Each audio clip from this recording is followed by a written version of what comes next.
Welcome to the Get Fully Funded channel. I'm Sandy Reese, Chief Encouragement Officer here at Get Fully Funded, where we help small nonprofits learn to raise the money they need to fully fund their budget.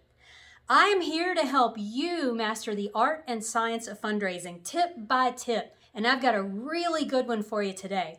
But first, be sure to subscribe and hit that notification bell so that every time we upload a new piece of content, you're the first one to know. All right, let's get to this week's tip.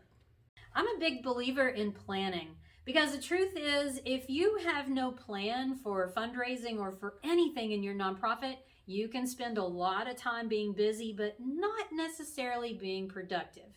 And look, if you're going to be on the path to fully funding your organization's budget, you've got to get the most from every piece of time that you spend working on your organization. Now, one of the things that goes hand in hand with a plan is goals. And there's probably lots of different kinds of goals that you want to set for your organization. But make sure that every goal is SMART.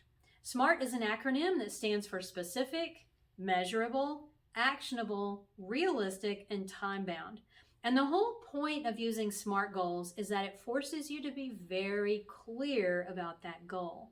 Because otherwise, you can set some goals that are a little vague and don't really help you. So let's talk about 3 questions that you want to ask yourself as you're setting goals to help you make sure that they're SMART. Before I tell you those 3, let me tell you a quick story about an organization that I worked with many years ago. This was an $11 million organization, very successful in the community. And I sat down with the director and I said, all right, what's the fundraising goal this year? And he looked me in the eye and he said, more than last year. I said, what do you mean more than last year? What are we talking about here? $1 more? $1 million more? What? You see, it's not enough to say we want to raise all the money we can or we want to do better than last year. That does not inspire a donor to give. So you want to be very clear about a whole lot of these goals because it's just going to help you raise more money. Trust me. Okay, back to those 3 questions you want to ask yourself as you're setting goals. The first one is how many? So not just we want to raise dollars. How many dollars? Be specific. As you're setting goals for programs, be clear about how many. How many animals do you want to save? How many kids do you want in your after-school program? How many food boxes do you want to give away? Be very clear. And the more specific you can be, the better, because you can measure that. You can measure 500 food boxes. You can measure $150,000. Otherwise, you never really know when you cross the finish line. So ask yourself this question about every goal: how many? The other one is by when. So the second question you want to ask yourself as you're setting goals is by when. Deadlines are important. So if you say to me, Sandy, I'd like to raise $1 million. Great. When do you need that? That's the question I'm going to ask you, and you need to know the answer.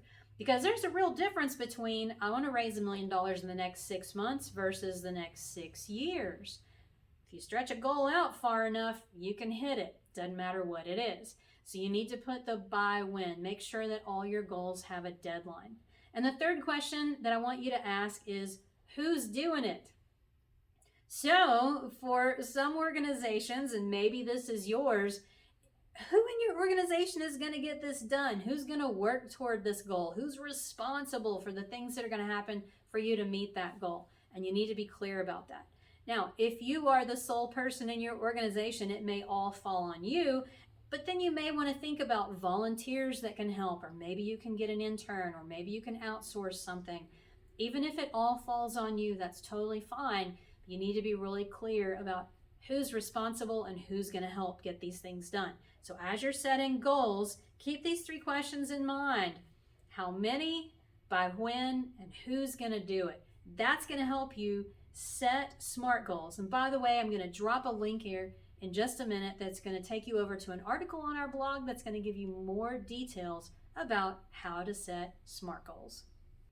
If you like this video, there's plenty more where this one came from. Be sure to subscribe and click the notification bell so that every time we add a new tip, you're the first to find out. I don't want you to miss a single thing.